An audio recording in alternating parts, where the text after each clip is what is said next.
हा खूप drastic change, म्हणजे मी आतापर्यंत माझे एवढे चांगले रिपोर्ट आलेच नाही 2 वर्षामध्ये.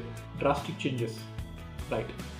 शुगर नियंत्रणात येत नाही, डायबिटीजचे मेडिसिन्स वाढत चालले, पण आपल्याला वाटत आहे की आपण या जाळ्यातून पटकन बाहेर निघावं, गोळ्या कमी व्हाव्या, शुगर नियंत्रणात यावी, गोळ्या बंद व्हाव्या, तर आपण याचा उपचार प्रभावीपणे करू शकतो. ह्या पेशंटचा अनुभव पहा. 2 वर्षापासून डायबिटीसचा पेशंट आहे. सुरुवातीला माझी शुगर अराउंड 350 वगैरे डिटेक्ट झालेली होती. तेव्हापासून माझी ॲलोपॅथिक ट्रीटमेंट चालू होती, पण काही केल्या त्या ट्रीटमेंटने पण माझी शुगर मेंटेन राहत नव्हती. त्याच्यामध्ये मला थोडे होप्स वाटले की आपण ॲलोपॅथीच्या गोळ्या न खाता ह्या आयुर्वेदिक एकदा ट्राय करून बघावं म्हणून.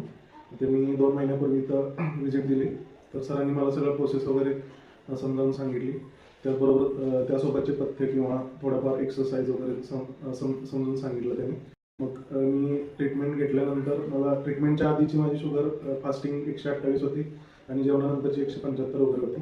आता 2 महिने आज झालेले आहेत, तर त्याच्यानंतर माझी फास्टिंग शुगर 95 आहे आणि जेवणानंतरची 120 आहे.